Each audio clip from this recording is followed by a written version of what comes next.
ఈరోజు day Sunday. ఇక Sunday అంటేనే చర్చ్ కదా. ఇక ఫ్రెష్ అయిపోయాం, చర్చ్కి అయితే స్టార్ట్ అయిపోతూ ఉన్నాం. ఎందుకంటే ఇంటి దగ్గర నుంచి సుమారు 35 కిలోమీటర్స్ అయితే ట్రావెల్ చేయాలి ఇప్పుడు చర్చ్కి వెళ్ళడానికి.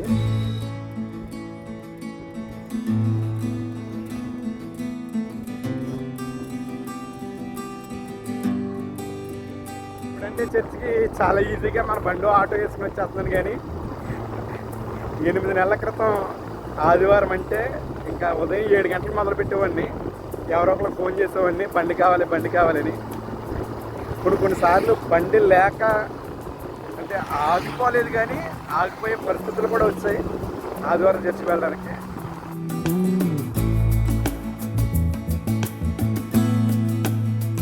చాలామంది మనం భోజనాలు పెట్టే ప్రయాణాన్ని చూసి నేను ఏదో అపర కుబేరిని అనుకుంటారు. మరి కొంతమంది అయితే నేను క్రిస్టియన్ కాబట్టి పరిచయం చేస్తున్నాను కాబట్టి నాకు ఎక్కడి నుంచో బోల్డెన్ డబ్బులు వచ్చేస్తున్నాయి ఏమనుకుంటారు. యాక్చువల్లీ ఆ పైన కనిపిస్తుందని అనుకుంటున్నాను. అక్కడే మనకి ఆదివారపు ఆరాధన జరుగుద్ది. యాక్చువల్లీ వచ్చే క్రౌడ్ చాలా తక్కువ. ఇది బాగా పల్లెటూరు. సో చర్చ్ కూడా లేదు. అమ్మమ్మ వాళ్ళ ఇంటిపైన ఇక్కడ ప్రేయర్ అయితే జరుగుద్ది. ఇప్పటివరకు నేను ఇక్కడ అసలు కానుక అనే ప్రస్తావన ఇప్పుడు ప్రస్తావించలేదు. అండ్ దట్టు కోసం కూడా చెప్పను. అలాగని కొన్ని సందర్భాల్లో ప్రార్థన కూడా చేయమని చెప్పను. ఎందుకంటే వాళ్ళు దాన్ని ఎలా రిసీవ్ చేసుకుంటారో నాకు తెలియదు కాబట్టి ఖచ్చితంగా నేనే ప్రార్థన చేస్తాను.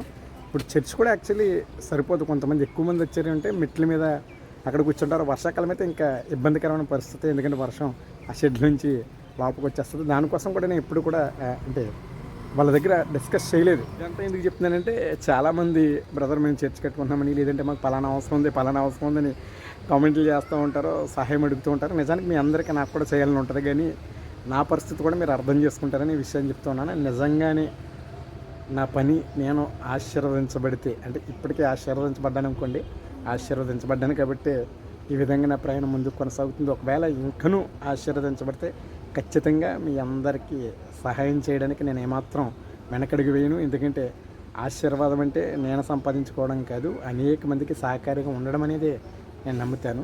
అదే నిజమైన ఆశీర్వాదం.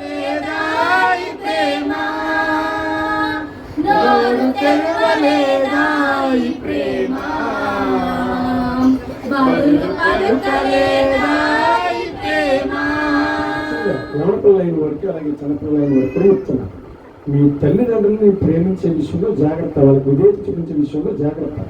ఎందుకంటే మీకు చిన్ననాటి నుంచి కూడా పిల్లలైన వారికి తల్లిదండ్రులు ప్రతిదీ శ్రేష్టమైనది ఇవ్వాలనుకుంటారు. అది భోజనం విషయంలోనే కావచ్చు, వస్త్రం విషయంలోనే కావచ్చు, ఇంటి విషయంలోనే కావచ్చు. కొంతమంది తల్లిదండ్రులు పాప వాళ్ళేమో పాత్రలో గడుపుతారు, కానీ నా కొడుక్కి నా కూతురికి మంచి ఇల్లు కట్టవాలి, వాళ్ళు మంచి ఇంట్లో ఉండాలి అని అనుకుంటారు. అవును కదా. అలాంటి తల్లిదండ్రులు కూడా చాలా మంది ఉన్నారు. అప్పు చేసి మరి ఇల్లు ఎందుకు కట్టాలి? అప్పు చేసి మరి 50-60 సంవత్సరాలు వచ్చినటువంటి తల్లి తండ్రి కూడా అప్పు చేసి మరి ఇల్లు ఎందుకు కట్టాలి? నేను కాకపోయినా నా పిల్లలైనా మంచి ఇంటిలో ఉండాలని సదుద్దేశం. పిల్లలకు వేసే మంచి మంచం కొనేస్తారు. ఏలేమో పట్ల మంచం మీదో, లేదంటే ఆ నులక మంచం మీదో, లేదంటే కనీసం నేల మీదో పడుకునే ప్రయత్నం చేస్తారు. అవసరమైతే అమ్మ చెరిగించారు గట్టికి మనకేం చేస్తుంది, మంచి బట్టలు ఉంటుంది. నాన్న సొక్కై కొనుక్కోవడం మానేసేనే మనకి జత బట్టలు ఉంటుంది. అంటే ఏ విషయంలో సరే మనకి శ్రేష్టమైనదే ఇవ్వాలనుకుంటాం. అవును కదా.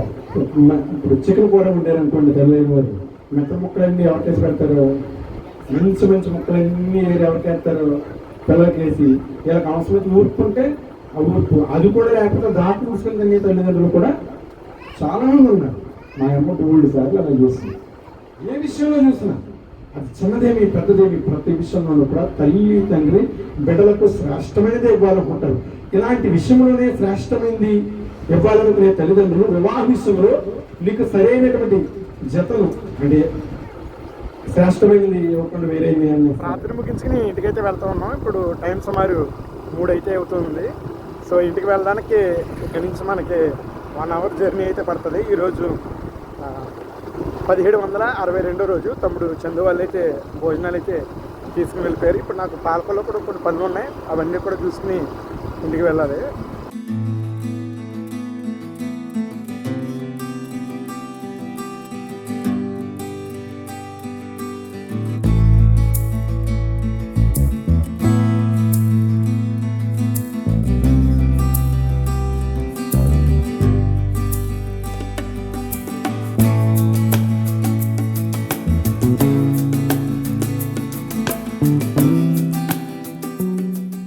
కొన్ని పనులు ఉంటే చూసుకుని ఇప్పుడు ఇంటికైతే బయలుదేరాం.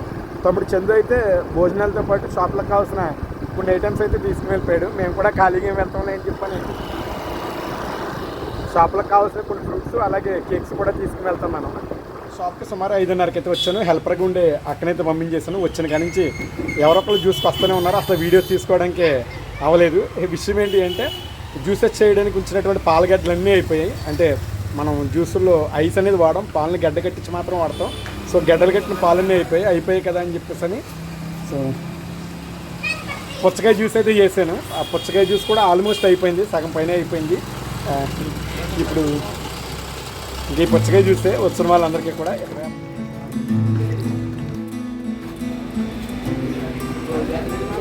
2 గంటల వ్యవధిలోనే ఫుల్గా చెమటలు అయితే పట్టేసి పాలగడ్డలు ఎలాగైపోయినాయి. జ్యూసెస్ చేయడానికి లేదు కాబట్టి ఊళ్ళో నన్ను చిన్నప్పటి నుంచి సొంత అన్నయ్యగా భావించే చెల్లి అండ్ మేము 8th నుంచి 10th వరకు కలిసే చదువుకున్నాం. ఆ చెల్లి వాళ్ళ పాపది మొదటి బర్త్డే. సో ఇప్పుడు అక్కడికైతే వెళ్ళాలి. చెప్పాను కదా ఊళ్ళో చెల్లి వాళ్ళ పాపది ఫస్ట్ బర్త్డే ఫంక్షన్కి అయితే వెళ్తూ ఉన్నాం. సో ఇప్పటికే చాలా ఆలస్యం అయిపోయింది.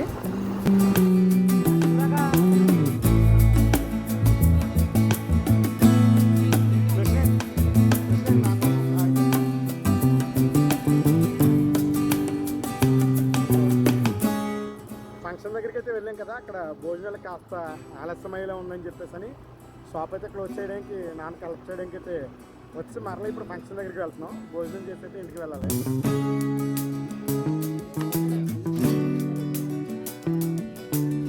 ఫంక్షన్ దగ్గర భోజనం అయితే చేసి ఇంటికైతే వచ్చేస్తూ ఉన్నాను.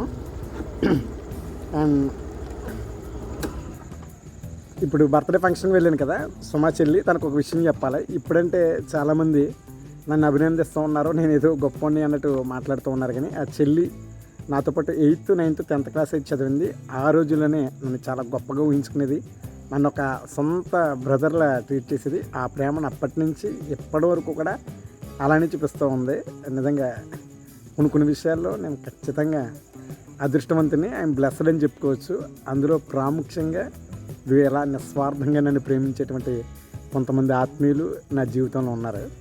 ఇప్పుడే ఇంటికైతే వచ్చేసాను. చివరిగా ఒక విషయం, వారు నాతో ఎలా ఉన్నారో వాళ్ళతో నేను కూడా అలానే ఉంటాను అనడంలో వాళ్ళకి మనకు తేడా ఏముంది?